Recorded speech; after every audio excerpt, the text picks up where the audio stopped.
For Sergeant Blake Whitmore and Officer Travis Donovan, it was just another ordinary night on Interstate 95. Just another routine stop. Another chance to show power, to intimidate someone. Especially if that someone was a black man driving an expensive car. When they saw the black sedan pull over to the side of the road, they already had their script ready. They would ask probing questions, create a commotion, and in the end, they would find something in the trunk. It always worked. But that night, something went off script.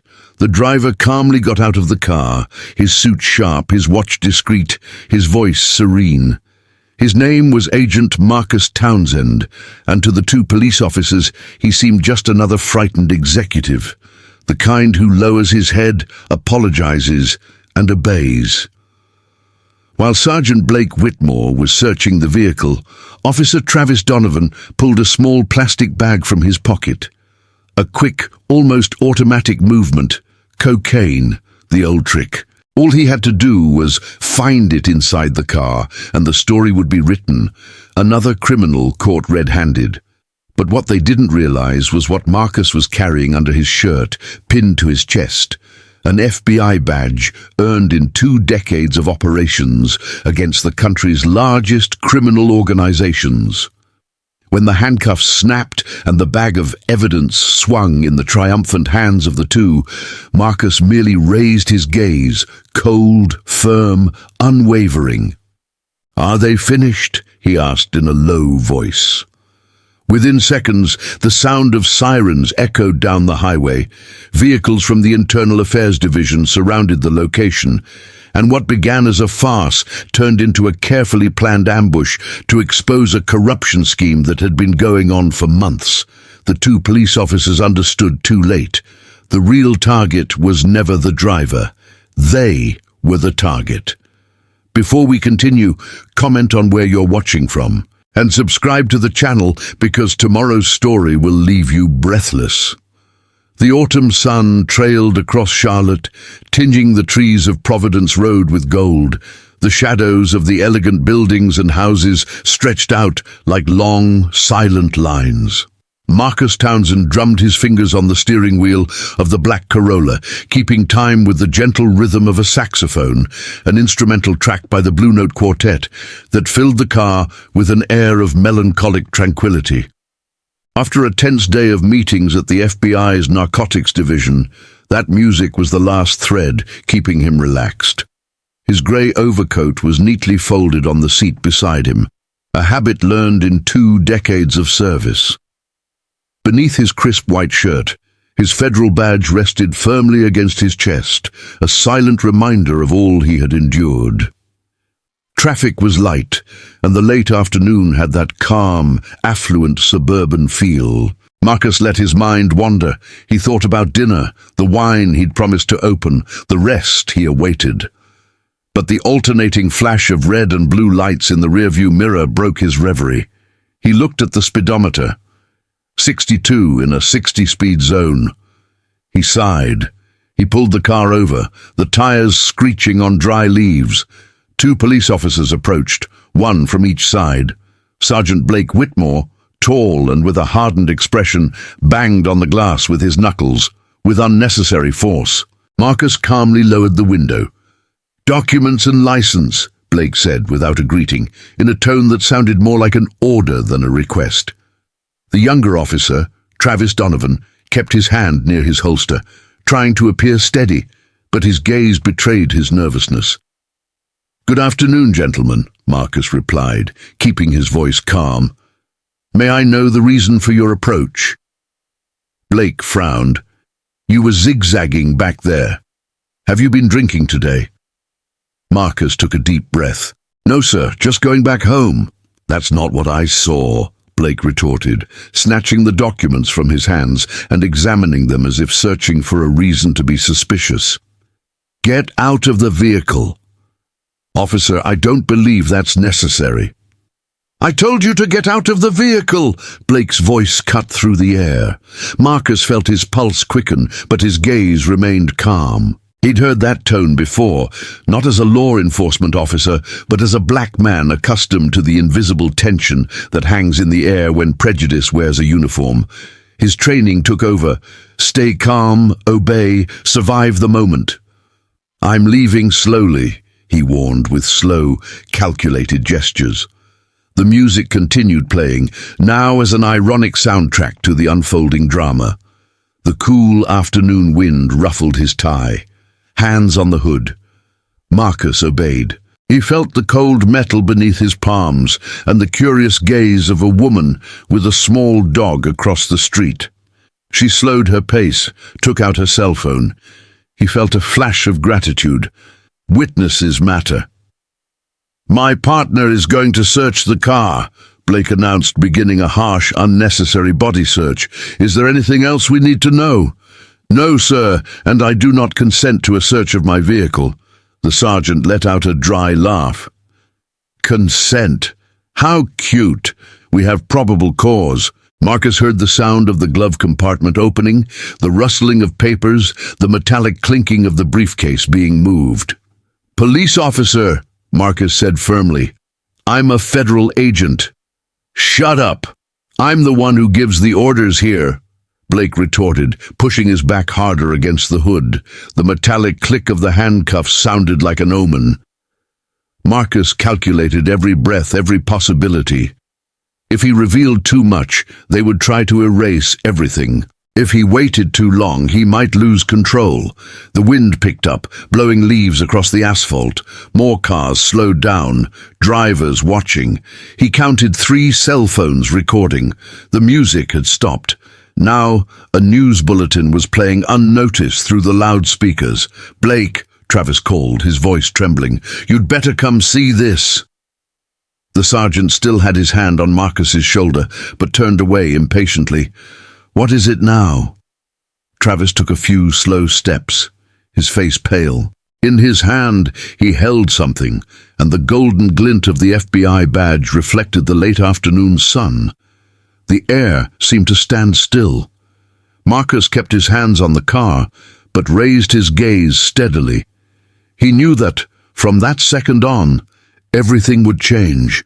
Well, Sergeant Blake Whitmore's voice sounded laden with sarcasm, with that predatory tone typical of someone who believes they are in control. "What do we have here, huh?" The wind was blowing harder now, dragging dry leaves along Providence Road and carrying the thick smell of impending rain. Marcus Townsend remained silent, every muscle in his body on alert, while his mind registered everything. The weight of Blake's hand on his back, the curious gaze of the growing crowd, the precise timbre of each word spoken. He knew that everything would need to be remembered with surgical precision. This wasn't just an approach. It was a scene, a spectacle. Traffic slowed down until it almost stopped. Curious onlookers gathered on the sidewalks, cell phones raised. Across the street, the woman with the dog was now approaching, filming every detail. 2 more cars had stopped behind the police vehicle, their occupants watching in silence. The stage was set. Officer Travis Donovan exited Marcus's car, holding up a clear plastic bag. Inside it, the bright white sheen of a familiar powder. Cocaine. Blake raised the bag above his head, theatrically, like an actor savoring the climax of his own lie. "Well, look at that!" he shouted, loud enough for the cell phones to pick up. "Looks like we have a drug dealer here." Marcus's stomach churned. That package hadn't been there minutes ago. He knew every inch of his black Corolla. He checked the car every morning, as he had done for 20 years of service with the FBI. "This isn't mine," she said calmly, her voice firm and full of truth. "And you know it." Blake approached, waving the bag disdainfully. "Nice try, but guys like you always say that. Guys like you." The phrase hung heavy in the air, full of venom. Marcus felt the old flame of injustice burn in his chest. He had seen it destroy lives so many times, but now it was different. This time, they had chosen the wrong target. "Travis!" Blake shouted. "Handcuff him!" The young police officer hesitated for a second, but obeyed. The cold handcuffs bit into Marcus's wrist tightly.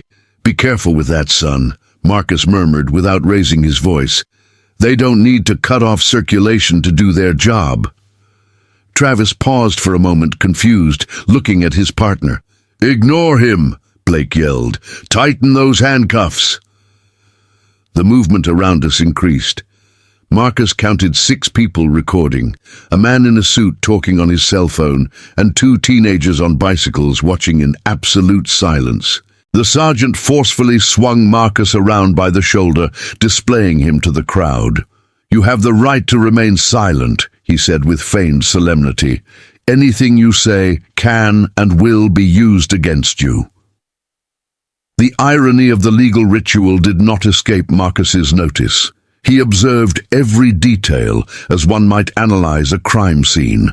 The reflection of the sun on Blake's badge, the nervous sweat trickling down Travis's temple, the distant echo of horns in the standstill traffic. "You know, Sergeant," Marcus said calmly, "these days there are cameras everywhere. It's becoming increasingly difficult to control the narrative."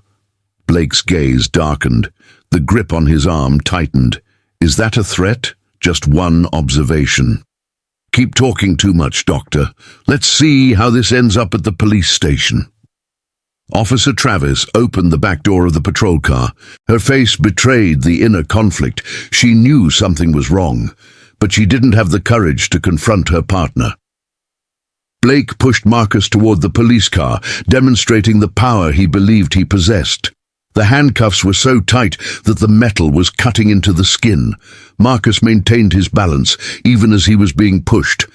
"Be careful, Sergeant. Don't add excessive use of force to the list of problems with this approach." Blake laughed scornfully. Problems? The only problem here is you thinking you can get away with it. We caught you red-handed." They reached the vehicle. Travis, or rather as his name tag indicated, hesitated, the weight of doubt etched on his face. Marcus slowly turned his face, fixing his eyes on the sergeant. "Last chance, Sergeant Blake. Are you sure you want to go through with this?" "What to do?" Blake scoffed. "Arrest a drug dealer, absolutely. I have a problem with that." Marcus then spoke softly, his gaze fixed on Travis. "Travis," she said, using the boy's first name for the first time. "You still have a choice. Look around. Everything is being filmed. Think carefully about what will be included in your statement." Travis froze. The crowd around him was no longer silent. It murmured indignantly, and in that instant, Marcus felt the weight beneath his shirt, the gold FBI badge, reminding him of who he was and what he stood for. The revelation was imminent. The tables had turned. "You better pay close attention to what's about to happen, Sergeant. It could be educational." Marcus Townsend's voice sounded clear and sharp, rising above the murmur of the crowd. Sergeant Blake Whitmore's face darkened, his jaw tightening. "That's it, that's enough. Let's go to the patrol car." "Before that," Marcus interrupted, raising his voice loud enough for everyone to hear, "there's something you need to see." Even with his hands cuffed at an awkward angle, he pulled his white shirt aside, revealing the gold FBI badge pinned to his chest. The silence fell like a sentence. "Special Agent Marcus Townsend, FBI Narcotics Division." He raised his chin. "And you two have just made the biggest mistake of your careers." The impact was instantaneous. Blake's grip loosened. Her face lost all color. Officer Travis took a step back, nearly tripping on the curb. The crowd fell silent. Cell phones raised to capture every second of that turning point. The wind blew fiercely, scattering dry leaves across the asphalt, while a distant thunderclap heralded the approaching rain. Even handcuffed, Marcus remained upright, serene and imposing. He watched with the cold, experienced gaze of someone who had seen power shift sides many times before. Travis was pale. Blake looked ill, his eyes fixed on the badge gleaming in the grey light of dusk. "Now," said Marcus, his voice firm, without raising his tone, "would anyone like to remove these handcuffs? We have a lot to talk about." Blake's arrogant smile vanished. His trembling hands searched for the keys. Twice he nearly dropped them before finally unlocking the mechanism. Marcus rubbed his wrist slowly, observing the red marks left by the metal. Blake stammered, "Sir, that wasn't a misunderstanding?" Marcus interrupted. "Is that what's going to be in the report?" Beads of sweat trickled down Blake's forehead, despite the cool air. Travis, standing nearby, looked like he was about to throw up. "Officer Townsend, sir," said the young policeman nervously. "It was a mistake. We didn't mean to." Marcus stared at him with eyes of steel. "Let's recap, gentlemen. You conducted an illegal search. You planted false evidence. You violated my constitutional rights. And you made it very clear that the reason was the color of my skin." He made a slight gesture with his head towards the crowd. "And it's all documented." Blake's eyes darted between the cell phones filming and Marcus's face. His Adam's apple was twitching with difficulty. "We can solve this," she tried desperately. "No need," Marcus interrupted. "The FBI protocol is very clear." He took his cell phone out of the inside pocket of his overcoat. Article 42 of the Federal Code of Conduct. Any agent who witnesses a violation of civil rights or an attempt at corruption has an obligation to report it immediately. The two police officers exchanged panicked glances. Travis, trembling, picked up the radio. "Central, this is Officer Donovan. We need Captain Hendricks at our location. Code 3. Over, Donovan. What's the situation?" replied the metallic voice on the other end. "It's a misunderstanding that requires the captain's immediate attention." Marcus raised an eyebrow, silent. He didn't need to say anything. The embarrassment did the work itself. The crowd grew, surrounding the scene. A man shouted, "Arrest those racists!" Another replied, "It's all filmed!" Blake tried to suppress his voice, which had lost all authority. "Guys, please back off! This is a police matter!" Marcus stepped forward, his tone calm, almost ironic. "Absolutely, Sergeant. This is going to require a lot of paperwork, a lot of explaining to the Internal Affairs Division, and maybe a few visits to the Federal Department of Justice." Travis lowered his eyes, murmuring, "Sir, I've only been in the police force for 2 years. I should have thought about that before participating in a criminal scheme," Marcus replied calmly. "Planting evidence is a crime, and institutional racism is even worse." The sound of a powerful engine interrupted the moment. A black SUV from the Internal Affairs Division pulled smoothly up alongside the police car. The door opened, and out came Captain Vincent Caldwell, a short man, but with an imposing posture. Impeccable uniform, neatly trimmed grey hair, cold and experienced expression. He stared at the scene for a few seconds. The petrified police officers, the standing federal agent, the crowd recording. "Good afternoon, gentlemen," said the captain in a grave voice. "It seems we have a serious problem here." Marcus crossed his arms, serene. "Good afternoon, Captain. Yes, we do. Unfortunately, we have witnesses." Captain Vincent Caldwell approached with confident steps, the posture of someone accustomed to being the ultimate authority in any situation. "Captain Caldwell, Regional Command of the Charlotte Police Department." He extended his hand. "I understand there's been a mix-up with my men." Marcus Townsend shook the offered hand, noticing the firm grip and the captain's assessing gaze, cold and calculating behind the smile. "Special Agent Marcus Townsend, FBI Narcotics Division. Your officers planted cocaine in my vehicle during an illegal search. There are multiple witnesses and recordings." Caldwell's smile faltered for a second before returning to a rehearsed calm. "That's a serious accusation, officer." "It's not an accusation. It's a fact," Marcus replied, pointing to the bag of evidence that was still trembling in Sergeant Blake's hands. "It's all recorded," he added, looking at the crowd of raised cell phones. The captain nodded, his expression still cordial, but his gaze already hardened. "Gentlemen, we appreciate your concern," he said, turning to the crowd, "but this is an internal police matter. Please step aside." Some curious onlookers backed away, but most remained steadfast, recording. The captain's smile lost part of its mask. Turning to Marcus, he spoke in a low voice. "Agent Townsend, why don't we talk somewhere more private? My office is right over there." "I think this is good enough," Marcus replied, his voice calm but unwavering. The captain moved closer, his face inches from his. "Listen, son. I understand your anger. But you're new to our jurisdiction and you don't yet understand how things work around here." The tone was polite, but the threat was embedded in every syllable. "It's best to forget this ever happened, for your own good." Marcus stared at him. This wasn't just corruption. It was an entire system trying to protect itself. "Is that a threat, Captain?" "Just a piece of advice between colleagues," Caldwell replied, maintaining his fake smile. "Sometimes these misunderstandings get out of control. Careers are ruined. Reputations are destroyed. The wind picked up, bringing with it the smell of heavy rain and wet leaves. A thunderclap rumbled in the distance, as if the sky were participating in the silent clash. Marcus maintained a steady gaze, a neutral expression, but his mind was racing.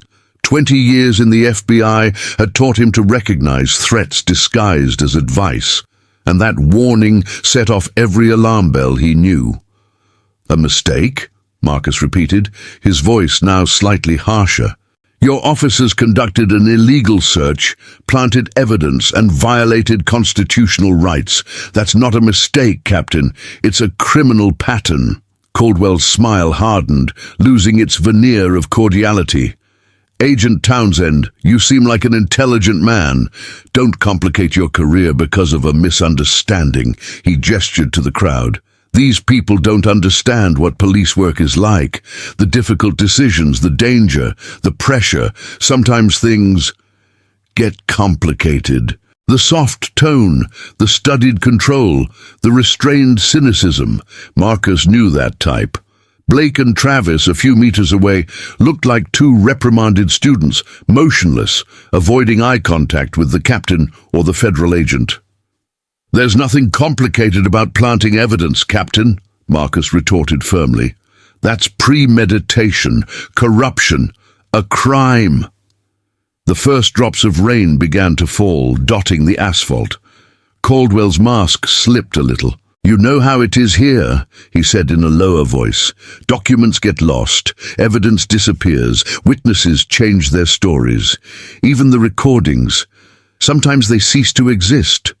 He opened his arms in a feigned gesture of helplessness. "The system is complex. Things get lost along the way." Marcus felt a chill run down his spine, not from fear, but from repressed anger. It was no longer about two unprepared police officers. It was about an entire corrupt, entrenched system. "How many people, Captain?" he asked in a low, icy tone. "What? How many people did your officers falsely incriminate?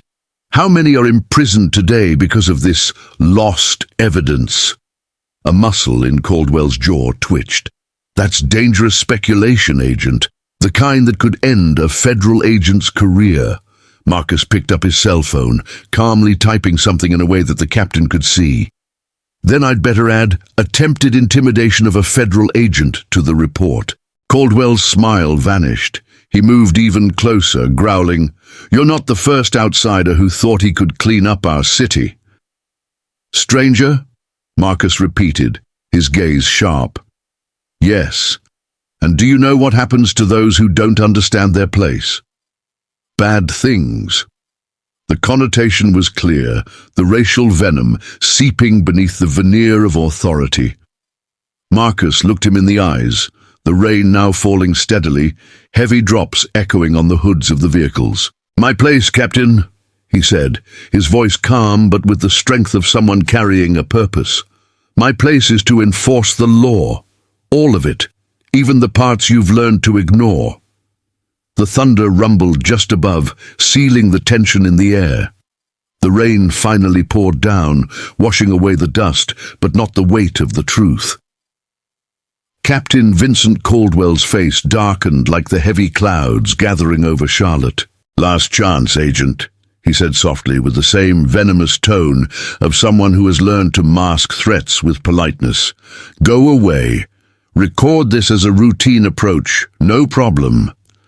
He flashed an almost friendly smile. "Everyone goes home happy. Or you can insist," the voice lowered cold, "and find out just how deep that rabbit hole goes. The choice is yours." Marcus Townsend watched him for a moment, the rain streaming down his face and soaking his grey overcoat. He turned to the two officers, Sergeant Blake and Officer Travis, who now seemed to cower, avoiding his gaze. How many times had they done this before? How many lives had they destroyed with planted evidence, wrongful arrests, and false reports? "You're right about one thing, Captain," Marcus said, his voice firm even over the increasing sound of the rain. "This is my choice, and I choose to do my job." He held Caldwell's gaze. "The FBI takes corruption seriously, especially when it comes from within the very forces that are supposed to protect the people." The captain gave a short, dry laugh. "You really don't understand how things work around here, do you?" His smile turned almost cruel. "One phone call from me and your superiors will be bogged down in anonymous complaints, grievances about your conduct, accusations of abuse of power." He opened his arms in the rain. "Who do you think they're going to believe, huh?" he asked, venom dripping from every syllable. "A respected captain with 25 years of service, or a hot-headed black federal agent making baseless accusations?" The threat hung in the air like a muffled thunderclap. Marcus felt the weight of those words, the racism and corruption ingrained in the system, mixed together like old cement in walls that had never been cleaned. But he did not back down. "You're used to seeing people lower their heads," he said, "to seeing them afraid, but there's something you need to understand about me, Captain." He took a step forward, his voice now almost a whisper.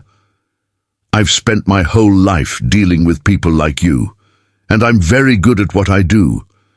The rain was falling heavily now, battering against the cars, cascading down the streets like a liquid curtain.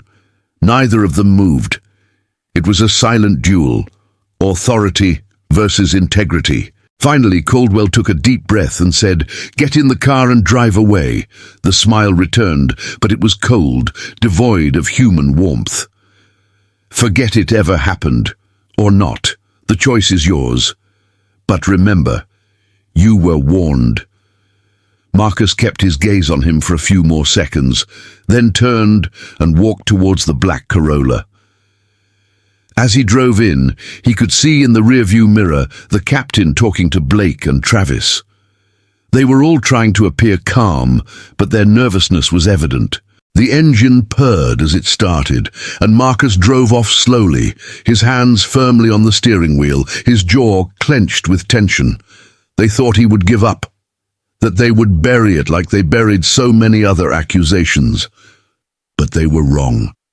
Marcus's house in the Dilworth neighborhood was silent. Only the distant sound of rain and the clinking of ice in his Four Roses bourbon glass broke the silence. He was in his office, sleeves rolled up, his gaze fixed on the soaked window. His grey overcoat still hung on the door, damp and heavy. On the table, the cell phone vibrated. "Special Agent Derek Mitchell, your investigative partner in the Narcotics Division." Marcus answered, his voice neutral. "Townsend." On the other end, Mitchell's voice came in deep and urgent. "We need to talk. 3 formal complaints against you have just been filed with the Office of Professional Responsibility." Marcus straightened his body. 4 hours ago, I was just walking home." "I know." The agent's voice sounded tense. "These are anonymous complaints from concerned citizens. Everything is very well written in technical language. They're saying you were aggressive in previous arrests, that you planted evidence." Marcus's glass clinked as it lightly tapped on the table. "They've already started." "They've started, Mitchell confirmed. "The name of the person responsible for this hoax is the same one that has appeared in other old complaints, Captain Caldwell." Marcus stood up and walked to the window. "So he has influential friends. Politicians, judges, maybe even people in the upper echelons." Mitchell's voice was lower. "Rumor has it, his district has an abnormally high drug arrest rate. Lots of plea bargains. Few trials." "Because the evidence is fabricated," Marcus concluded with a tone of observation. Silence. "They are targeting people who cannot defend themselves." On the other end of the line, the agent took a deep breath. "And now they're targeting you. These accusations are just the beginning. Then come the leaks to the press, the allegations of misconduct, the attacks on your credibility. They'll try to destroy you before you can expose the scheme." Marcus watched the heavy rain streaming down the window, the reflection of the streetlights rippling on the glass. He knew he couldn't back down. This was no longer about him. It was about all the voices that had been silenced by men like Caldwell. The storm raged outside, but inside Marcus, something even more powerful had awakened. The street outside was silent and wet, the gleam of the lampposts reflecting in the puddles that dotted the asphalt. From his home office in the Dilworth neighborhood, Marcus Townsend observed the world outside, somber and still, and wondered how many people had passed through that same city, only to see their lives destroyed by the corrupt machinery controlled by Captain Caldwell. "They're efficient," Marcus murmured softly, staring at the glass of Four Roses bourbon on the table. "But they missed the mark this time." On the other end of the line, Agent Derek Mitchell replied, "And what do you intend to do?" Marcus turned around, his gaze determined. "Fight back, but intelligently. These guys thrive on intimidating those who have no voice. It's time to show them what happens when someone prepared decides to respond." "Be careful, Townsend," Mitchell warned. "Captain Caldwell has a reputation for making problems disappear."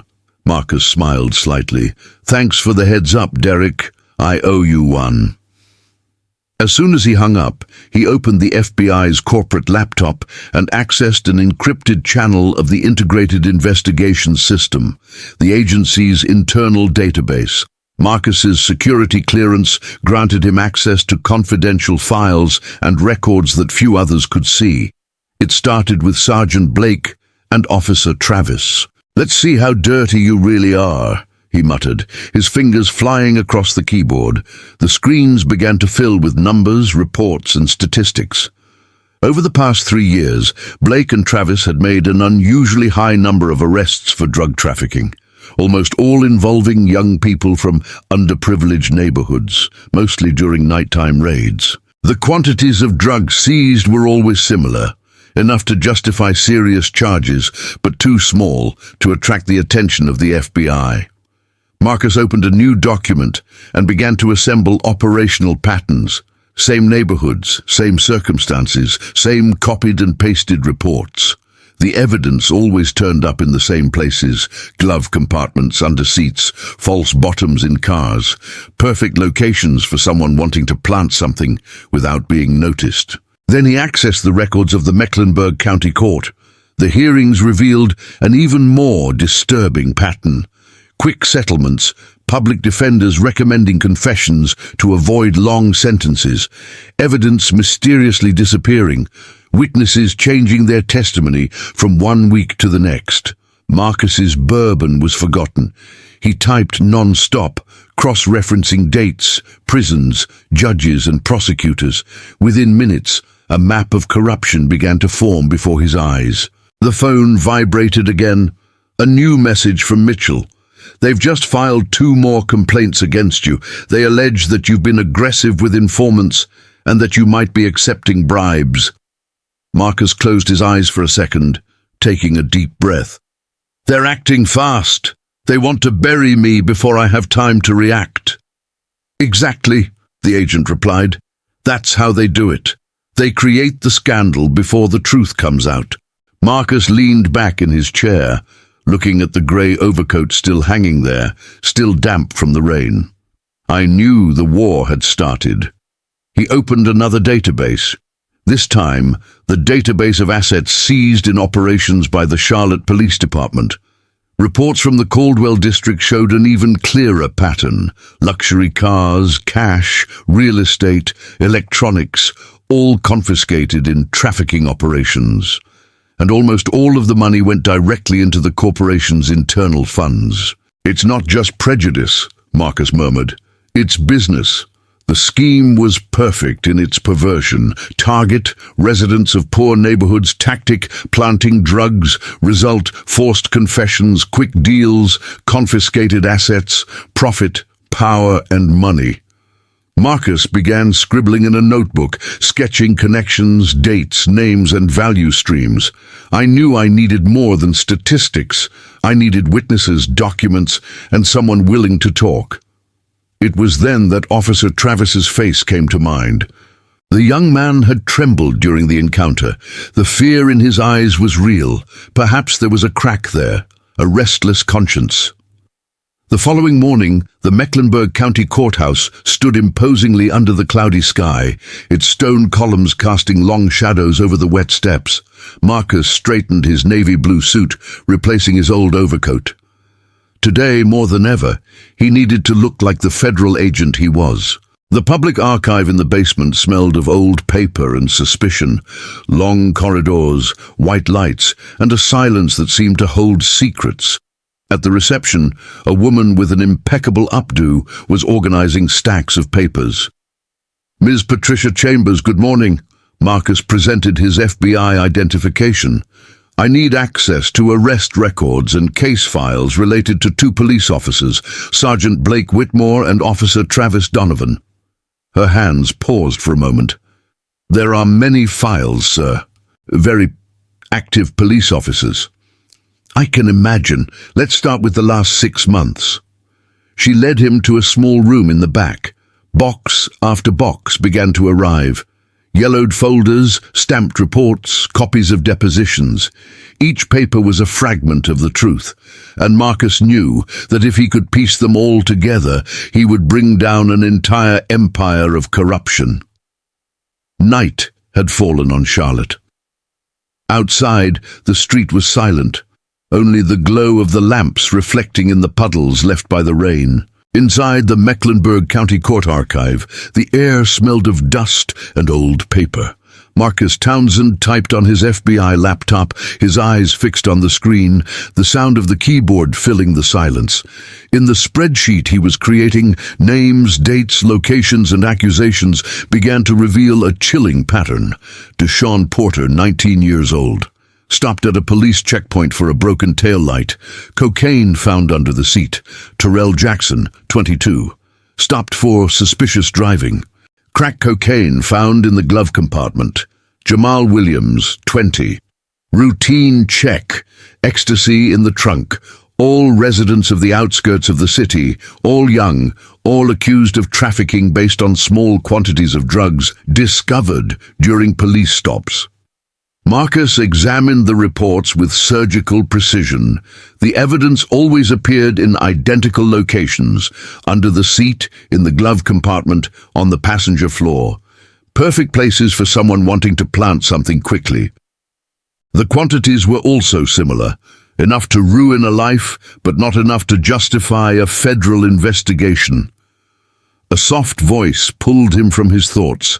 Mrs. Patricia Chambers, a veteran employee in the archives, appeared in the doorway, balancing a new box of files. She hesitated before entering. "Sir, there's something else you need to know." Marcus looked up, his expression firm. "I'm listening." She sat down, adjusting her glasses, her nervousness evident. "I've worked here for 15 years. I know how to recognize regular reports, and there are irregularities in these cases." "What kind of irregularities?" he asked, leaning forward. "Dates mixed up, reports written before the arrests, the same language repeated in different cases, as if they were copying and pasting the texts." Marcus felt his stomach clench. "And did you mention this to anyone?" She looked around, lowering her voice. "Once. I told my supervisor." The next day, Captain Caldwell showed up at my office. He said he was concerned about my safety and asked about my daughter's college tuition. The threat was clear. Marcus contained his anger, keeping his voice calm. How long has this been going on? About 3 years. Ever since Sergeant Blake was transferred here. The number of arrests exploded. A year later, Officer Travis, fresh out of the academy, joined. She paused, her gaze distant. The worst part is the families, mothers, siblings, ordinary people who come here looking for answers. They don't understand what happened. They don't have money for a lawyer. The public defenders, overwhelmed, recommend that they accept a plea bargain, even if they are innocent. Marcus took an FBI business card, turned it over, and wrote his personal number on the back. If you remember anything else, or if anyone pressures you about this conversation, call me. Anytime. Patricia picked up the card with trembling hands. Be careful, sir. Captain Caldwell has powerful friends. Judges, prosecutors, even some federal agents. Marcus took a deep breath. I'm starting to understand. He turned to the files. I need the records from 3 years ago when Sergeant Blake arrived. Understood, Patricia replied, disappearing down the hallways. More boxes arrived, old reports, yellowed folders, faded stamps. Marcus delved into the documents, tracing the evolution of the operation. In the first months, the arrests were disorganized, full of flaws. Over time, they became precise, organized, systematic. The evidence cleaner, the agreements faster, the profit easier. Your cell phone vibrated. Message from Agent Derek Mitchell, 3 more accusations. They're painting you as aggressive and corrupt. They're closing in. Marcus ignored it, focused on a name that caught his attention, Isaiah Freeman, a 21-year-old. He refused the plea deal. He said the drugs weren't his. Shortly before the trial, the evidence disappeared. The case was dismissed. He spent 6 months in prison and lost his job. His mother was still searching for answers. The Freeman case, Marcus murmured. Here's the loose end. Patricia returned with 2 cups of brewed coffee. Did you find anything? Perhaps, he replied without taking his eyes off the papers. That boy resisted the system. His mother still comes here from time to time. She says she never believed the official story. Marcus wrote down the names and addresses. Families who refused to remain silent, victims who resisted. Those people would form the basis of his complaint. The hours passed. The pile of documents grew. Eyes burned, but the picture was complete. It wasn't just racism. It was a lucrative, structured scheme maintained by institutional complicity. Target, residents of the outskirts of the city. Method, raids and fabricated arrests. Result, quick settlements, seized assets. Beneficiaries, the department. When he stood up, with the heavy folder of evidence under his arm, he felt the weight of what he was carrying. Mrs. Patricia watched him, apprehensive. These are copies of the irregularities. I kept them, but I never had the courage to report them. Marcus held the folder firmly. Thank you. I know it's not easy, but I'll make it worthwhile. She nodded, her eyes welling with tears. As Marcus climbed the courthouse steps, each step seemed heavier than the last. Outside, the sky over Charlotte darkened again, a harbinger of another storm. He looked at the clouds, aware that the war was only just beginning. The briefcase under Marcus Townsend's arm seemed to weigh more with each step. Inside, there was evidence of a criminal pattern, manipulated reports, altered dates, repeated signatures. But there were also ruined lives, destroyed families, entire neighborhoods terrorized by a police force that used fear as a tool.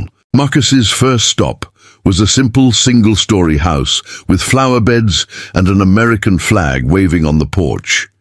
It was the home of Mrs. Gloria Henderson in the Eastway Park neighborhood, An area of quiet streets where children's bicycles rested on the sidewalks and the smell of coffee mingled with the distant sound of radios. He checked the address, adjusted his tie, and took a deep breath before ringing the doorbell. But Mrs. Gloria opened the door before he could even knock. She was a short woman with grey hair tied in a tight bun and tired eyes, but eyes full of dignity. "Agent Townsend." "Thank you for coming," she said, her voice soft and restrained. The room was immaculate. Graduation photos, football trophies and school awards filled the walls. It was the story of a family that believed in hard work and education, and that suddenly saw it all crumble. Marcus sat down in the armchair she indicated. "Tell me about Brandon," he asked, opening his notepad. Mrs. Gloria's hands writhed in her lap. "My son never had problems with anyone. He worked 2 jobs to save money for college. The day he was arrested, he was going to a job interview at a bank." She wiped away her tears with a handkerchief. He was wearing his graduation suit, the one he bought with his own money. Marcus listened in silence. "They said they found drugs in the car, but Brandon never used anything. He saw what happened to his cousin Deshawn and swore he would never go down that path." Her voice wavered. 10 years! They gave my son a 10-year prison sentence. They said that if he didn't accept the plea bargain, he would get 20. Marcus looked at one of the photos on the sideboard, a smiling young man in a suit and tie, his eyes full of hope. "Were the officers Sergeant Blake and Officer Travis?" he asked. "They were," Gloria replied, her tone hardening. "First, they didn't even give a reason. Then they said it was a burnt-out taillight. We service that car every week. They made him sit on the sidewalk in his suit, laughing while they ransacked everything." Marcus was taking notes, his jaw clenched. Did he have problems in prison? Gloria stood up and took a letter from a drawer. In his last letter, he said that the guards were pressuring him to stop appealing. They said they could make things more difficult if he continued. Marcus read the letter in silence. The patterns repeated themselves, the same intimidation, the same threats. When he said goodbye, Gloria held his hand tightly. "Make this worthwhile, Agent, please." The second house was a few blocks away, that of the Watson family. Mrs. Angela Watson greeted him with coffee and determination. "My son, Darnell, worked at a youth center. He taught sports to children. They said he sold drugs to them." She showed photos of the smiling boy surrounded by boys in sports uniforms. He spent his free time trying to keep those kids away from drugs. Now he's been in prison for 8 years. Marcus went door to door in the neighborhood. The Richardson family, whose 17-year-old daughter Kendra was arrested on her way home from basketball practice. "They found drugs in her purse," the father said, his voice breaking, "but the purse was in the back seat the whole time." An exemplary student, a standout at her school, now marked by a criminal record. Then there was the Robinson family, whose eldest son was arrested on his way to church, the Thompson family, whose daughter was detained on the bus going to work, and the Chen family, whose pain was silent and heavy. "Kevin was arrested 2 years ago," his mother said, serving tea. "They said he was a drug dealer. His father had a heart attack after that. Nobody believes our word anymore." As night fell, Marcus arrived at his last visit, a small apartment above a grocery store in the Hidden Valley area. Mrs. Linda Reeves, the night nurse, opened the door, her uniform still wrinkled. "Jerome was all I had," she said bluntly. "I worked during the day and studied at night. Now he's been in prison for 6 months, serving a 12-year sentence." Marcus walked through the house, observing the simple surroundings, the family photos, the report cards kept in frames. Each face, each story, formed a piece of the puzzle, a system of oppression disguised as justice, which used raids, fear, and bureaucracy to crush the most vulnerable. Back in the car, he opened the folder.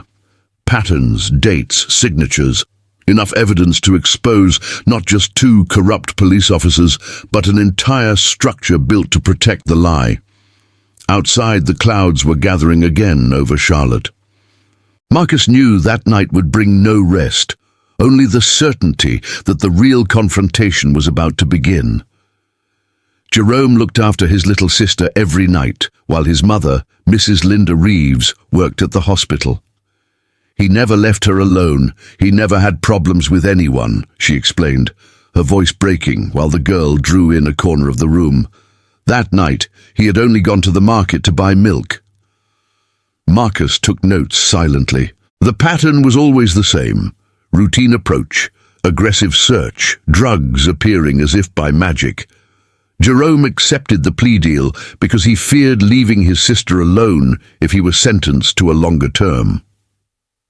On the simple balcony of the building, Marcus watched the children playing in the street. Laughter echoed between the lampposts, innocent, oblivious to the adult world. A ball bounced on the cracked asphalt. Somewhere, a mother was calling her children to dinner. "They think they're untouchable," Marcus murmured, gazing at the darkening sky. "We'll see." Back in the car, he reviewed his notes. 12 families, 12 lives destroyed, the same forged evidence. The names were mixed up, the stories repeated themselves. But amidst the pain and anger, he perceived something else. Hope. Those families hadn't given up. The rooms remained tidy, the diplomas hung up, the letters carefully kept. They were waiting for someone to fight for them.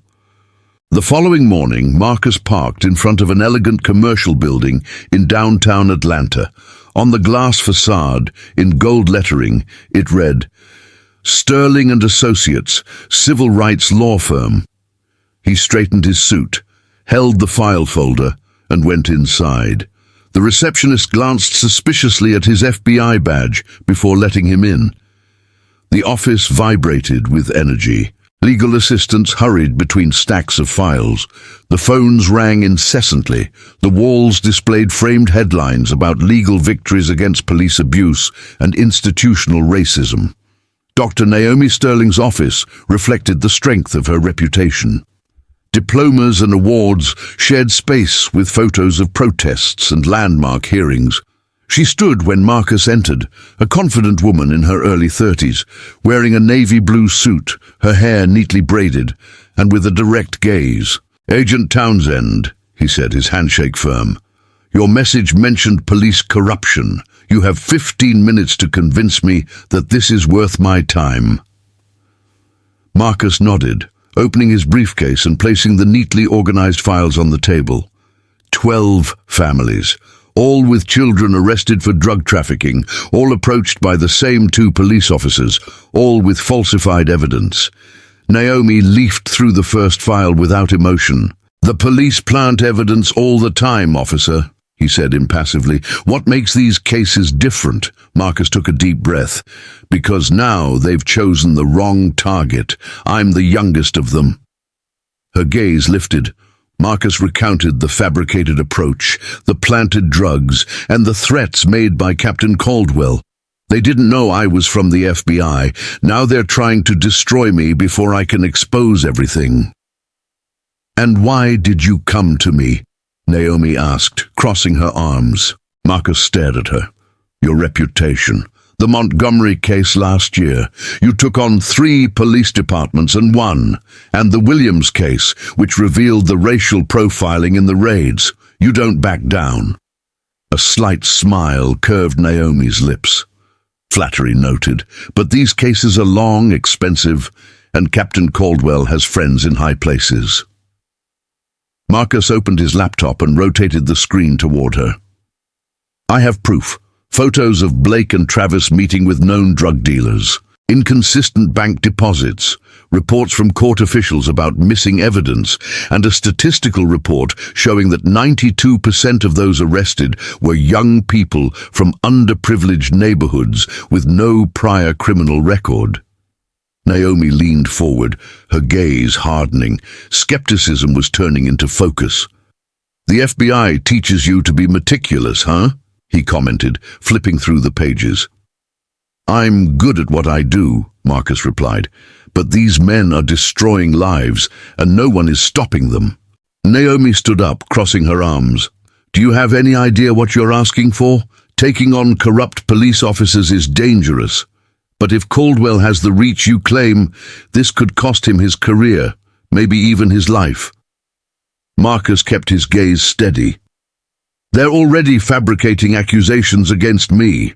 False reports, anonymous denunciations. Soon they'll have proof to arrest me.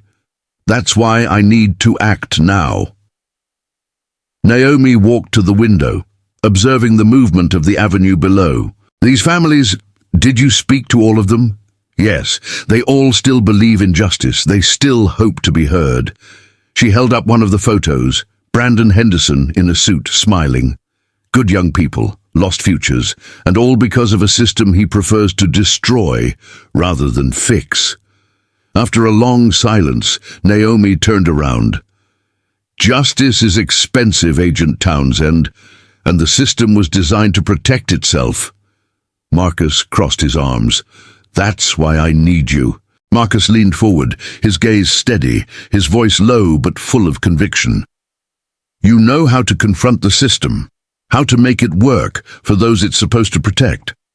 Dr. Naomi Sterling walked back to her desk and spread the files out in front of her.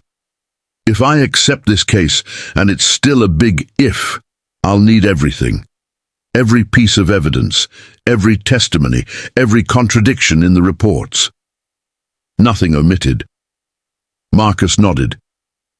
You'll have everything, and even more than I discover by the end. Naomi watched him for a few seconds, her eyes narrowing. Captain Caldwell doesn't play fair. He'll come after you, your career, maybe even your family. These things get ugly quickly. Marcus gave a slight smile. I don't get scared easily.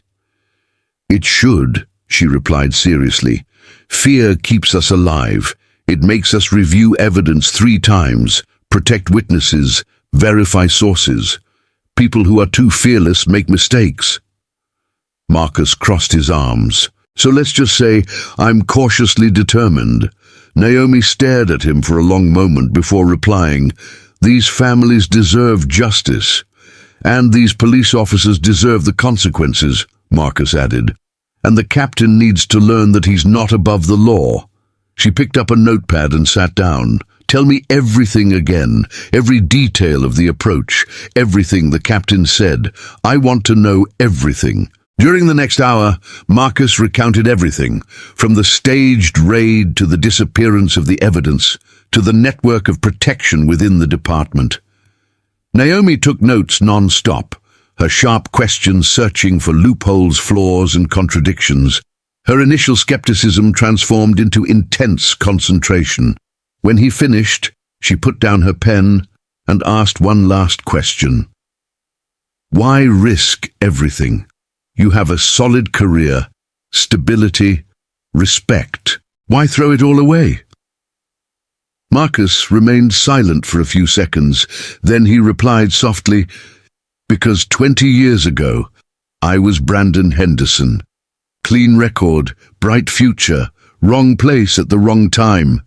The difference is that my uncle was a lawyer and didn't give up until he proved my innocence. These families aren't so lucky. Naomi stood still, processing the words. Then she stood up and extended her hand. Very well, Agent Townsend. Let's go to war. The handshake was firm, solemn, a pact sealed between 2 combatants who knew exactly the weight of the battle they were about to wage. The white lights in Naomi's office flickered faintly as night turned into dawn. Empty coffee cups covered the desk. Open folders were scattered across the floor like leaves carried by the wind. Marcus, seated in a leather chair, his sleeves rolled up and his face tired, leafed through reports. Naomi paced back and forth, a yellow notepad in her hand. Here's another one, Marcus said, holding up a folder. Tyler Mitchell, 19 years old, model student at the University of North Carolina at Charlotte, arrested 6 months ago by Sergeant Blake and Officer Travis. Same story, nighttime traffic stop, search without consent, drugs appearing like magic.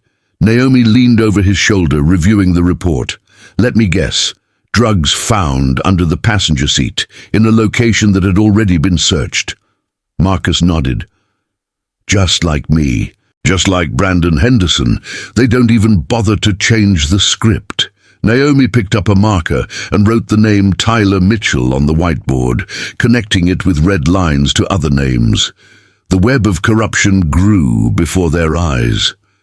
The system is designed to give more credence to their word than to that of the victims, she said bitterly. Who's going to believe a student from the outskirts of the city instead of two decorated police officers? Marcus stood up and stretched his back. Notice the pattern of the dates. Arrests grouped within specific periods, almost as if they were meeting quotas. Naomi analyzed it carefully. These aren't monthly quotas. These are performance evaluation periods and allocations of federal funds. Captain Caldwell is using these arrests to inflate statistics and secure more budget and political prestige. Marcus clenched his jaw. Poor young people, without resources. Perfect victims. Naomi picked up her cell phone. Time to activate some contacts.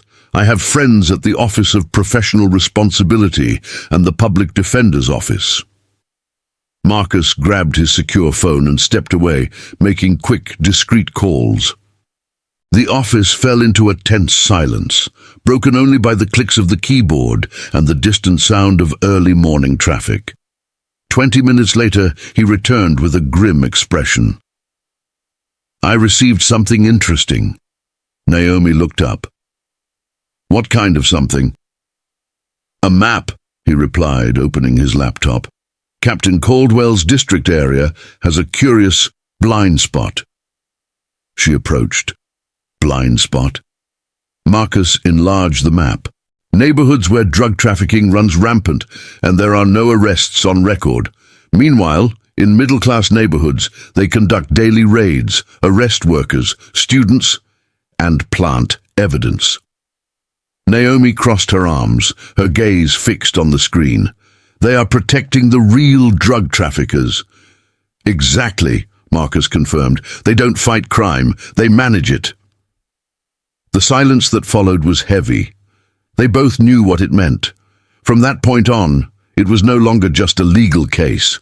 It was a war against an entire system. Dr. Naomi Sterling's eyes narrowed, cold and calculating. That's better. Marcus Townsend unlocked his phone and opened a sequence of images. I received this from a contact of mine, he said, showing the screen. Does it look familiar? Naomi leaned forward, examining the photos. In them, Captain Caldwell, in civilian clothes, appeared talking to a known drug dealer from the southern Charlotte area in front of a dark warehouse. When was this taken away? She asked.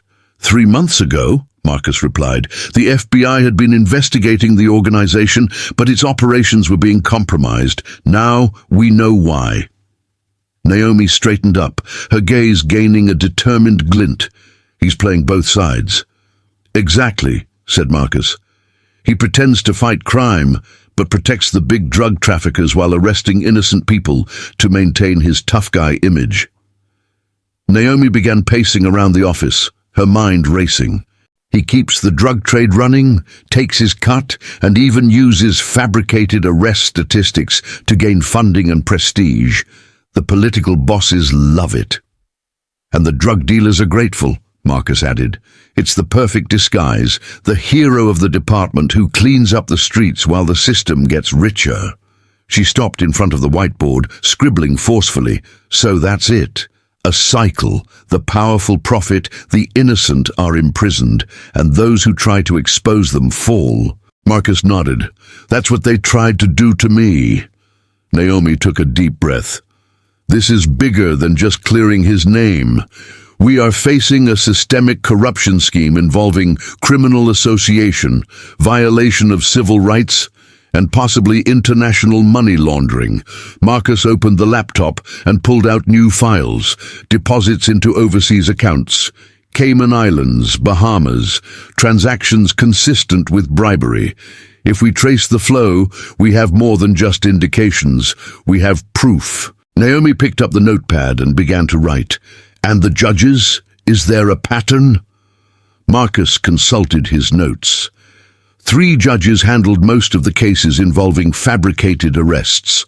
All were appointed or promoted during Caldwell's tenure as district commander in Charlotte. Conviction rates were absurd. Naomi crossed out the names on the board. Political connections. We need to map every link. Prosecutors, lawyers, city councillors, everyone. For hours, they worked side by side, in concentrated silence, cross-referencing data, building connections. The whiteboard transformed into a web of red threads, with the name Captain Caldwell at its center. "Look at this," Marcus said, pointing to a cluster of cases. "Whenever a real FBI operation gets close to its protected territory, a big arrest happens somewhere else." "Perfect distraction," Naomi added. "He manipulates the press to create smoke screens." Marcus opened newspaper archives. Headlines jumped out at him. "Police arrest dangerous drug dealer in surprise raid." "Heroic captain fights drugs in Charlotte." Meanwhile, the real drug kingpins remained untouched.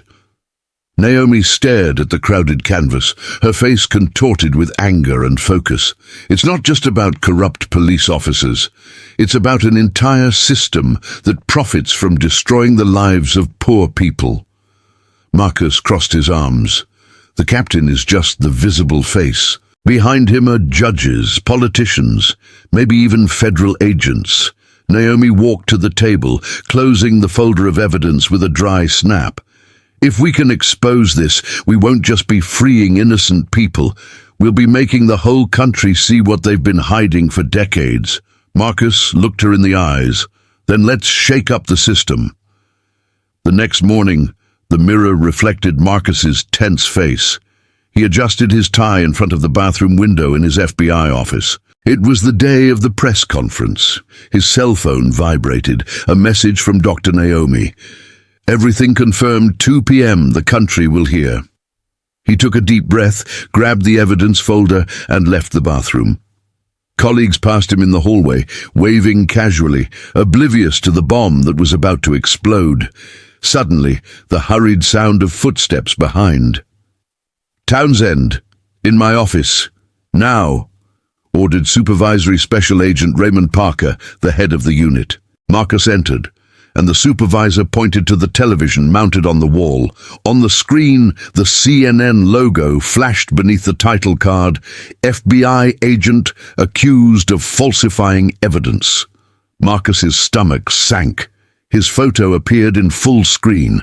The reporter's voice echoed, "Sources reveal that FBI Special Agent Marcus Townsend falsified evidence in multiple trafficking cases, jeopardizing dozens of convictions." "Turn up the volume," ordered the supervisor. The report continued. Documents displaying Marcus's signature on falsified records, altered dates, non-existent case numbers, all false, but carefully fabricated. "Can you explain it to me?" asked the supervisor, his expression impassive. "This is a setup," Marcus replied, his voice firm. "They're trying to silence me." "Spare me, agent," the supervisor retorted, cutting him off with a gesture. "The Office of Professional Responsibility is already on its way, badge and weapon." The silence that followed was heavy. Marcus slowly removed his holster, placed his pistol on the table, and took off his badge. As he handed them over, he felt the weight of 20 years of service being ripped from his hands. Through the hallway windows, curious faces watched. People with whom he had shared missions, laughter, and sleepless nights now looked at him with suspicion and fear.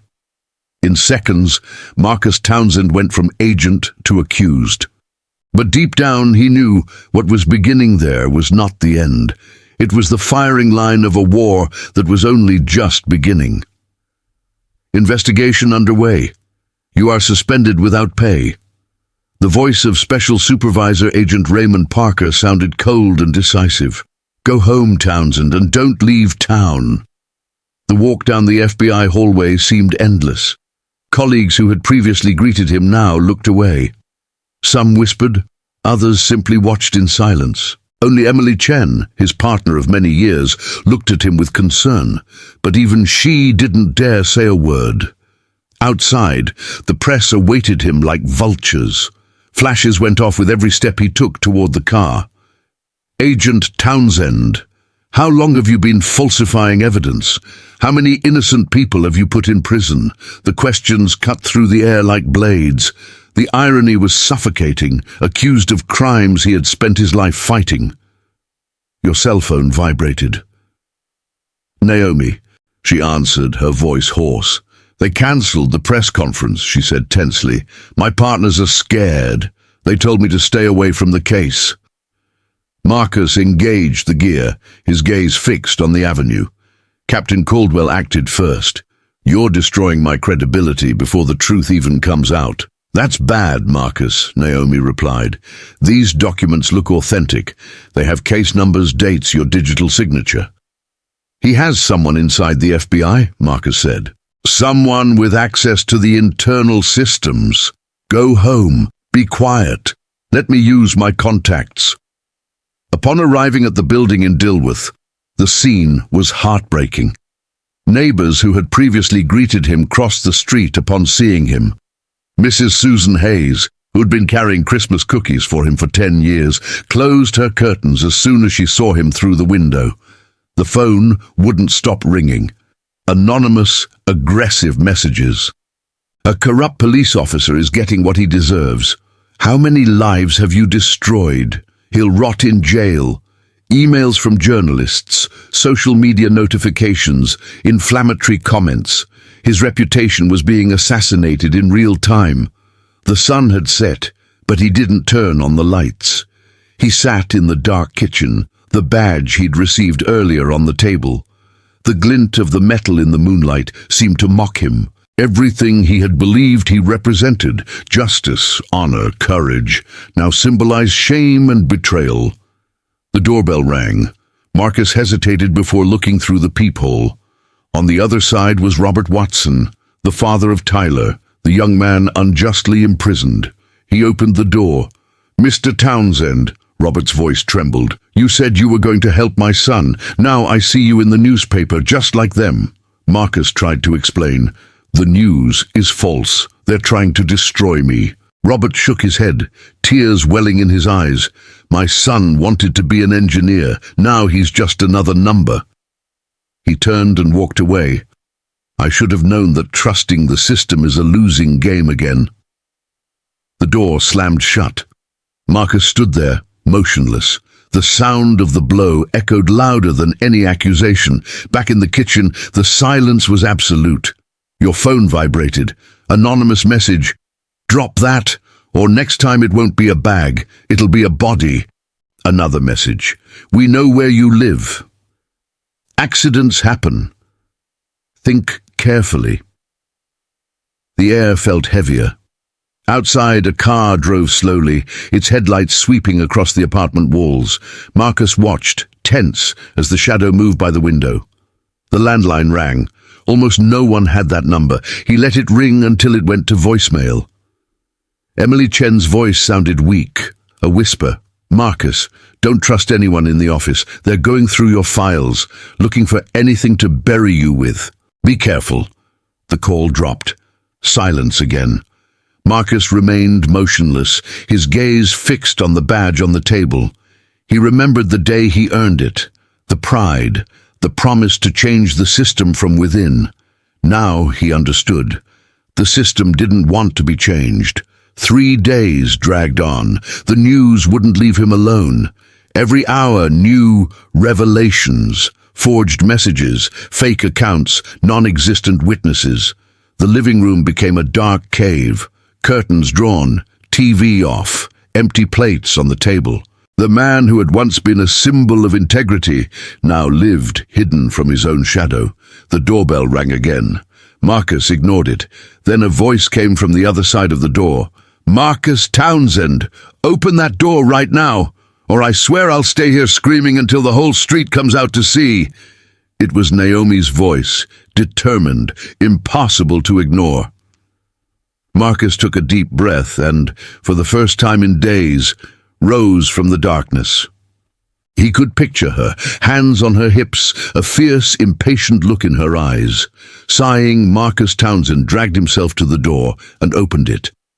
"You look terrible," said Dr. Naomi Sterling, entering without asking permission. Her gaze swept over the room, empty coffee cans, crumpled newspapers, drawn curtains, and a thick silence. "And this smell? It seems like something died in here." "What do you want, Naomi?" His voice was hoarse, almost a whisper. Naomi pulled open the blinds, letting the afternoon light flood the apartment. "I want you to stop hiding. That's not the Marcus Townsend I know, the man who made corrupt cops tremble just by showing his badge. He's disappeared?" Marcus collapsed onto the sofa, dejected. "They won. They destroyed my reputation, my career, everything I built." Naomi sat down in front of him, leaning forward. "Are you really going to let them win? Let them continue destroying lives while you wallow in self-pity?" "What can I do?" He gestured to the switched-off TV, but the reflection of his face still glistened in the glass. "Nobody believes me. I'm an outcast. Even the families we try to help think I'm just another rotten cop." "Mrs. Gloria Henderson doesn't think so," said Naomi. Marcus looked up. "What?" "Brandon's mother. I visited her yesterday. She still believes in you.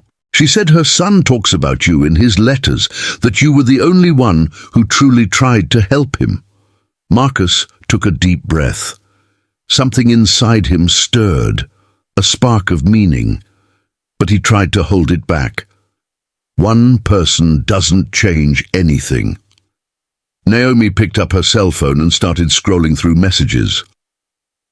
"The Watson family called me. They want to apologize for doubting you. The Richardson family too. People are starting to see through Captain Caldwell's lies." Marcus remained silent. Naomi continued, her eyes gleaming. "The evidence they planted is crumbling.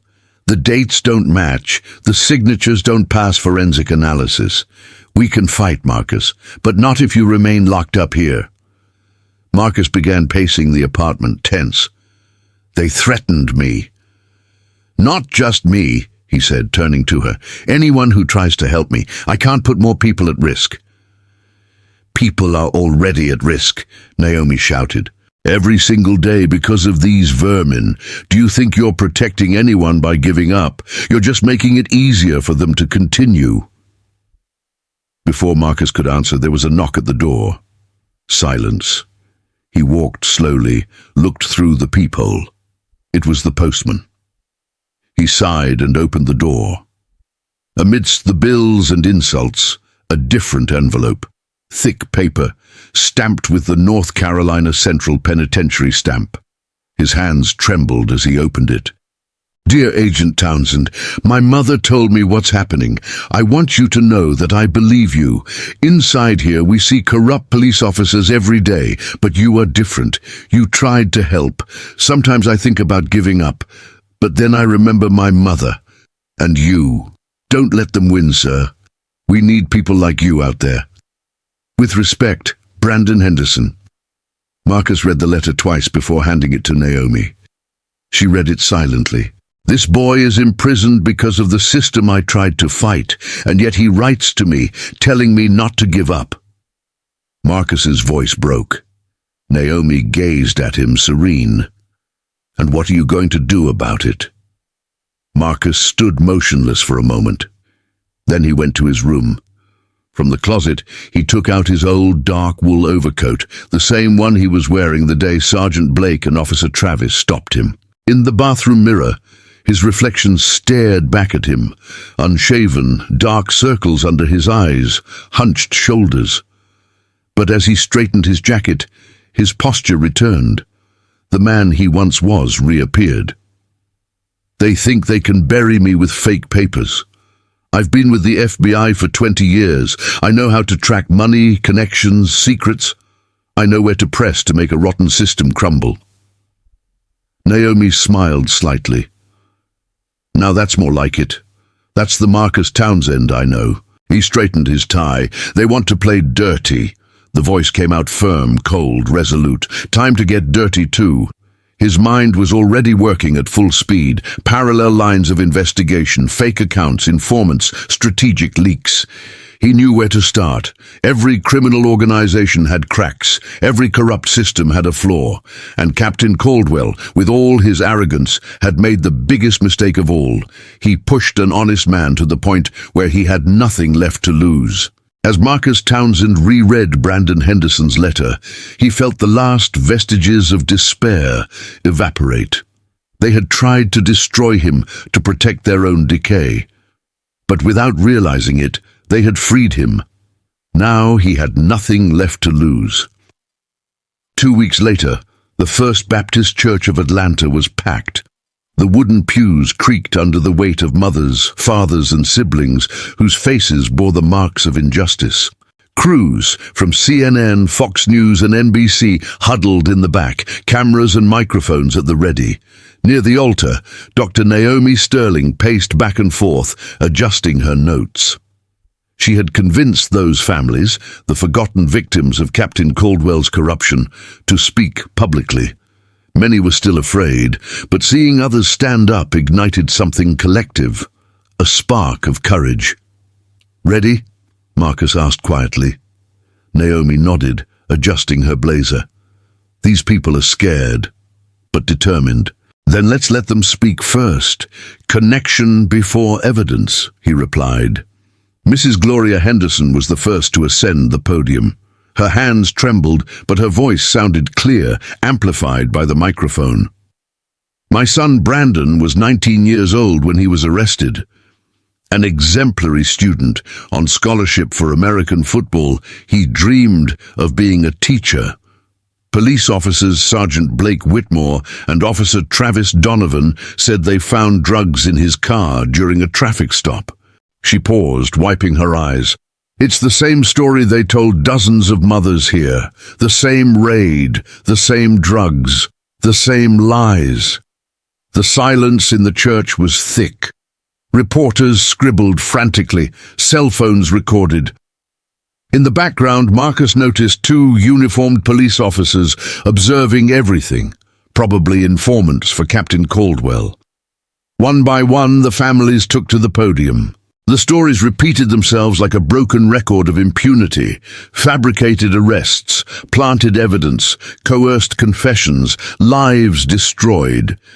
Angela Watson recounted how her husband lost his small business after his wrongful imprisonment.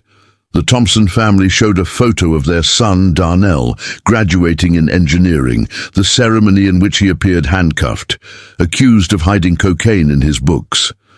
As they spoke, Marcus saw something change. The faces of the reporters, previously skeptical, transformed. Their eyes were filled with tears. Their cell phones continued recording, now not out of duty, but out of indignation. Naomi then ascended the pulpit. Her voice echoed, firm, cutting through the air. "These are not isolated cases. They are pieces of a system that turns innocent people into statistics and criminals into heroes. Captain Caldwell not only protected corrupt police officers, but he also directly participated in the destruction of lives to protect the dirty money that sustains his charade." She nodded to Marcus. The moment had arrived. Marcus stepped up beside her, holding a thick brown envelope. The murmur of the crowd ceased. 3 days ago, colleagues from the FBI's Narcotics Division sent me these documents. They show Captain Caldwell's connections to the very trafficking he pretends to fight.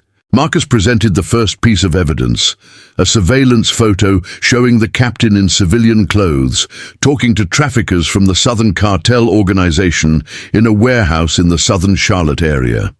This image was taken 6 months ago. That same week, Sergeant Blake and Officer Travis arrested Darnell Thompson, charging him with drug possession. Next, he showed bank statements, text messages, international transfers. Each document was a blow. Each piece of evidence, a crack in the wall of silence. "Captain Caldwell's operation is simple," Marcus explained. "He protects the big drug traffickers while having his men plant drugs on innocent citizens. The fabricated arrests increase his statistics, the funds rise, his prestige grows, and the real gang remains intact. The church erupted in murmurs. Reporters rushed to the back, making calls. Cell phones streamed live. The name Captain Caldwell began to rise in the trending topics. Suddenly, a commotion at the entrance. The door flung open. Captain Caldwell himself entered, his face red with anger. 2 policemen followed closely behind. "That's slander," he shouted. "Agent Townsend is being investigated for corruption. These accusations are a desperate attempt to expose the truth," Naomi interrupted, stepping closer. "We have documented proof of your dealings with the Southern Cartel Organization. Bank transfers, surveillance photos, sworn statements from police officers in your own department." Caldwell's face hardened. Behind him, his men exchanged uneasy glances. "You can't prove any of that," he murmured, his voice wavering. Marcus picked up another envelope. "Yes, we can. This is a warrant issued by the FBI's Office of Professional Responsibility. And right now, the Department of Justice is conducting searches in your district." The silence that followed was overwhelming. Reporters exchanged stunned glances. The giant was beginning to crumble. In the back, a woman began to applaud. Soon the whole church joined in, a sea of applause, shouts, and tears. Naomi turned to Marcus, her face illuminated by faith in justice. And he, standing firm before the crowd, knew the war was far from over. But for the first time, the truth had a microphone. Camera flashes exploded around Captain Caldwell. Reporters shouted questions, microphones pointed like spears. The normally serene officer now displayed a cold sweat trickling down his temple. "No comment," he muttered, raising his hands and stepping back. "No comment at this time." As he backed away down the aisle of the church, Marcus Townsend's gaze met Mrs. Gloria Henderson's. She nodded silently, tears streaming down her face, emotion etched on her face. Behind her, dozens of other families stood, a human wall of grief and dignity. Naomi Sterling approached Marcus, speaking softly. "Look at him. The man who thought he was untouchable is now running from his own shadow." Marcus watched the captain pushing reporters aside on their way to the car. Cockroaches always run away when the light is turned on. The church pulsed with a new energy, hope and anger mingling in a single chorus. Phones rang, journalists broadcast live, and new families arrived with documents and stories. Marcus felt the weight of the badge in his pocket. For weeks, it had symbolized shame. Now, it was once again the emblem of the purpose that had driven him from the beginning, not just arresting criminals, but protecting the innocent whom the system insists on crushing. But he knew Caldwell wouldn't go down without a fight. And for the first time since that stage blitz, Marcus saw real fear in the captain's eyes. 2 nights later, the FBI surveillance van discreetly parked on an industrial street in southern Charlotte. Red lights flashed on monitors. Marcus sat in front of 6 screens, showing different angles of a disused warehouse. Next to him, technical agent Emily Chen adjusted her headset. "All teams are in position," she confirmed. "No heat signatures other than our undercover agent." Marcus nodded, his face illuminated by the reflection of the screens. The operation had taken weeks of preparation. A Justice Department agent had infiltrated the Southern Cartel Organization, pretending to negotiate protection with Captain Caldwell. The plan was simple: capture the entire transaction, from the money to the dialogue. "Movement at the south entrance," a voice said over the radio. 2 vehicles approaching. On screen, the first car appeared, an unmarked police vehicle. Sergeant Blake and Officer Travis got out, visibly nervous. Behind them was Caldwell's black SUV, its tinted windows reflecting the emergency lights. "Remember," Marcus said into the microphone, "no action until we receive the transfer. We need proof." Blake opened the trunk and took out a bulky backpack. His usual arrogance had given way to unease. Travis looked around, pale. "These are the drugs from last week's operation," Emily reported. "The same ones that disappeared from the evidence room." Marcus took a deep breath. Probably the same drugs planted on innocent people months before. Now they would serve to condemn their tormentors. Captain Caldwell stepped out of the SUV. Out of uniform, wearing a black jacket, he exuded authority, but his nervousness was evident.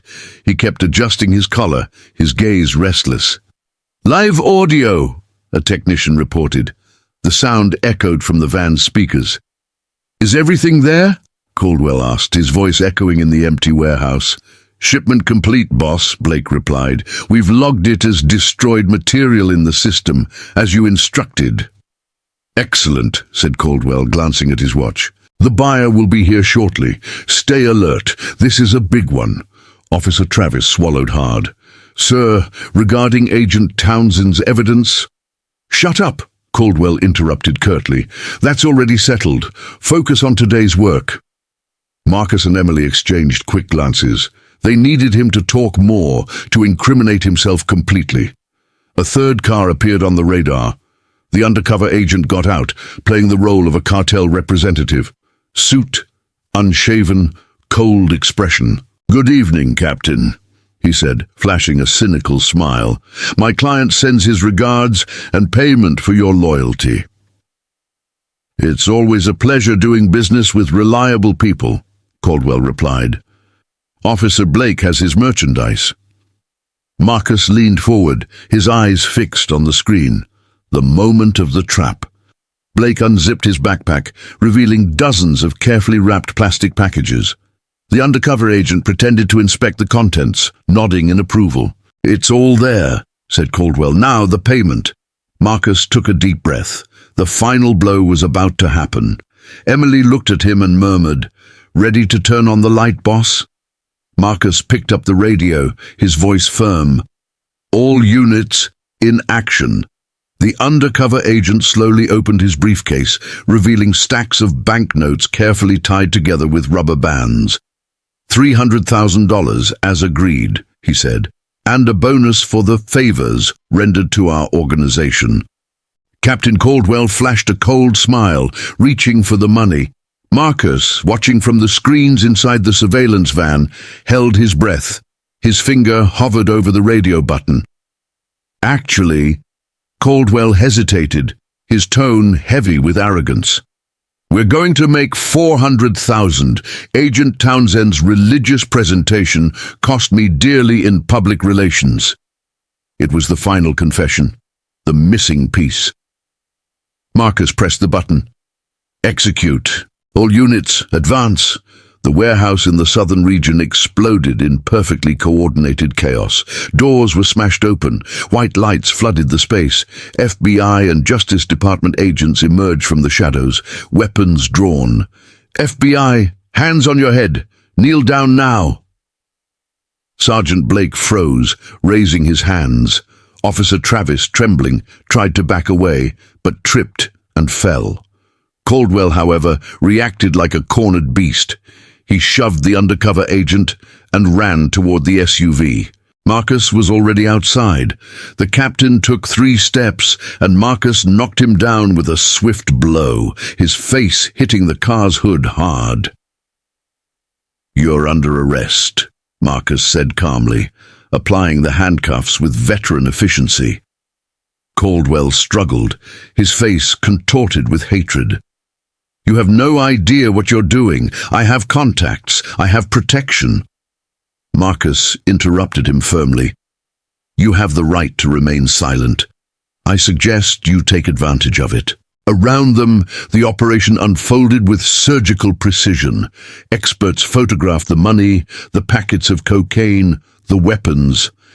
Emily Chen coordinated the teams, while police sirens blared as reinforcements arrived.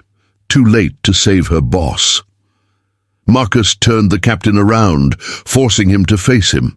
The man who for years had terrorized innocents now seemed small, drenched in sweat, with the empty gaze of someone who realized the empire was over. "Do you think this changes anything?" Caldwell spat. "The system always protects its own. You'll see." Marcus simply watched him being led away, silent. And for the first time, he saw genuine fear take the place of arrogance. 2 weeks later, the Atlanta federal courthouse was packed. The galleries were filled with reporters, activists, and families of victims of the fabricated arrests. In the front row, Mrs. Gloria Henderson held her daughter's hand tightly, her gaze fixed on the courtroom. Marcus was sitting next to Dr. Naomi Sterling, who was reviewing her notes. She was preparing for what would be the most closely watched trial in the country. Captain Caldwell entered in a dark suit, his face downcast, but still trying to project arrogance. Behind him, Sergeant Blake and Officer Travis looked like ghosts, pale, exhausted, defeated. "Everyone stand," announced the court officer. "Atlanta Federal Court in session. Judge Sarah Morrison presiding." Silence. The sound of the hammer echoed in the room. Naomi stood up, her posture impeccable. "The prosecution is calling Captain Caldwell to the witness stand." The defendant walked slowly, took the oath, and sat down. His eyes scanned the audience, pausing briefly on Marcus. The old contempt was still there, mixed now with barely disguised dread. "Captain Caldwell," Naomi began, her voice as sharp as a blade. "Let's talk about the night of March 15th at the warehouse in the southern region. You stated you were conducting a legitimate police operation. Is that correct?" "Yes, that's correct," replied the captain, his tone controlled. Naomi waved and signaled for the technician to dim the lights. A large screen lit up behind her. "This video shows you receiving $400,000 in cash from someone you believed represented the Southern Cartel organization. You mentioned that the extra 100,000 was, and I quote, to clean up the mess after Agent Townsend's presentation at the church." A murmur filled the courtroom. Cameras went off with flashes. "Could you explain what you meant by that, Captain?" Naomi asked, each word carefully considered. Caldwell swallowed hard. "That was taken out of context. We were on a covert operation." Naomi crossed her arms. "A covert operation recorded as destroyed material in official reports, and with the same packages of drugs that disappeared from your district a week earlier?" The silence was absolute. The captain's mask began to crack. Marcus watched from his chair, feeling a heavy peace. Every lie crumbled, every silenced voice now echoed there before the cameras and the justice system. In the witness box, Caldwell began to sweat. The image of the untouchable man crumbled under the cold light of the courtroom, and when the judge asked if he had anything else to say, he lowered his head. Not a word, no defense. Only the distant sound of pens marking the end of an era of impunity. The sound of the hammer echoed once more. "Guilty." Judge Sarah Morrison's words hung in the air like a muffled thunderclap. The sentence was read in a firm voice. Captain Vincent Caldwell was sentenced to 34 years in prison for corruption, racketeering, tampering with evidence, and drug trafficking. Former police officers Sergeant Blake Whitmore and Officer Travis Donovan received sentences of 18 and 12 years, respectively. The room fell silent for a moment, as if no one were breathing. And then, a soft sound, the stifled sob of Mrs. Gloria Henderson in the front row. She brought her hands to her face, trembling. Beside her, other fathers and mothers began to cry. It wasn't joy, it was relief, mixed with the accumulated pain of years of injustice. Marcus Townsend kept his eyes fixed on the floor. That word, guilty, didn't erase the past, but it opened up space for the future.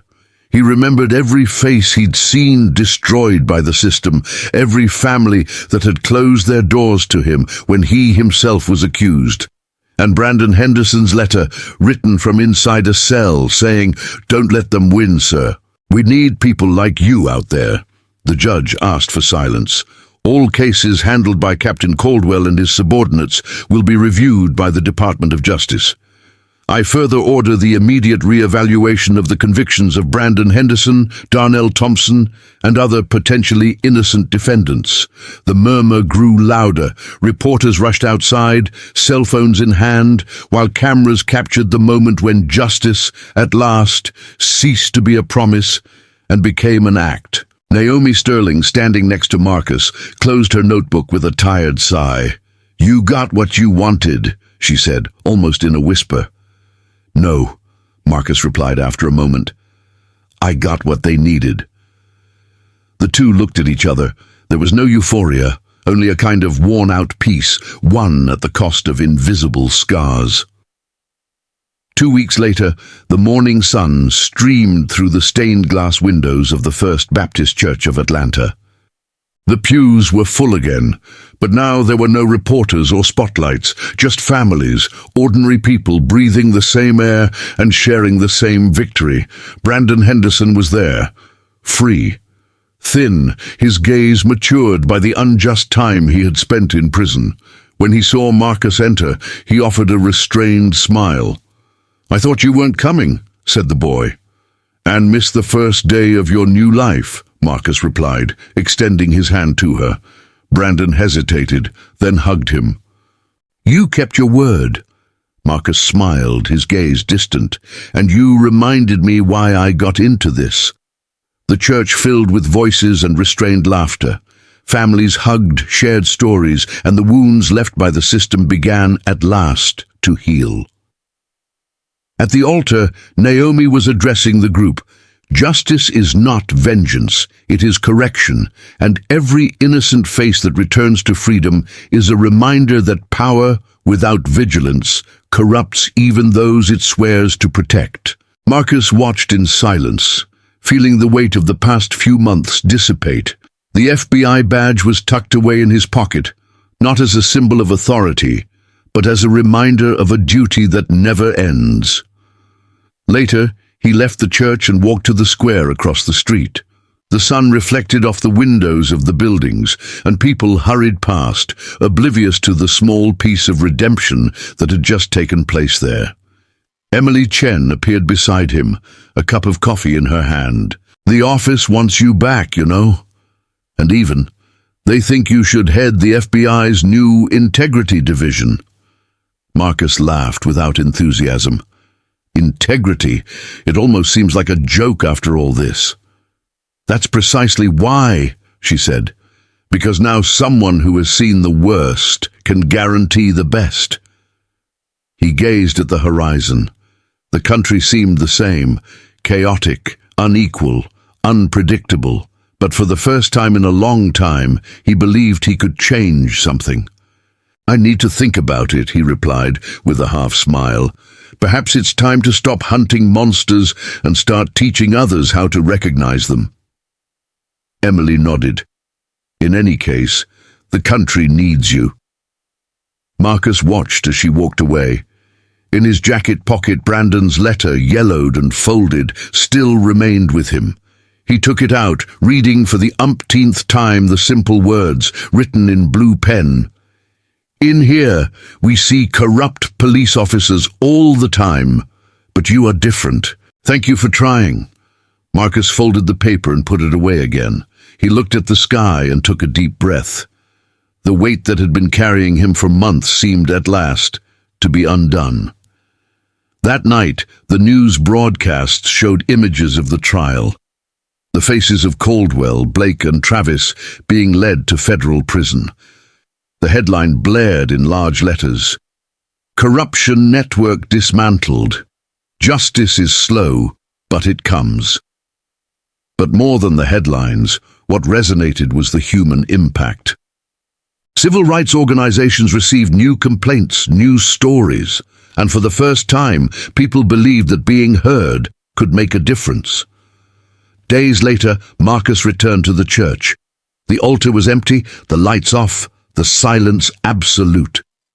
He sat in the last pew, alone. For a long time he just stayed there, watching the stained glass window of the cross tinting the floor with golden reflections.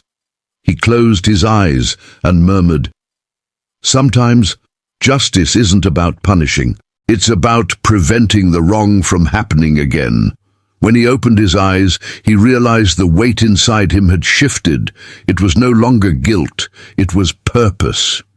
He stood up, straightened his jacket, and walked to the door with firm steps. Outside, the city continued its chaotic rhythm. But somewhere, within the pages of a revised legal document, a young man would be freed. And in the heart of an agent who had almost lost everything, the flame of justice burned again, now stronger, more humane, and more real.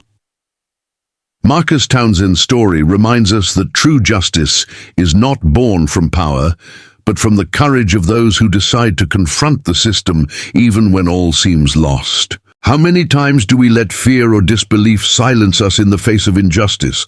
How many times do we believe that nothing will change until someone proves otherwise? Every voice that rises up, every story told, is a seed planted against silence. Because when truth finds courage, no lie can stand for long. Now I want to know from you, where are you watching this story from? Leave your comment, share your opinion, and tell us what struck you most in this episode. Don't forget to like and subscribe to the channel to follow new stories of struggle, truth, and overcoming adversity.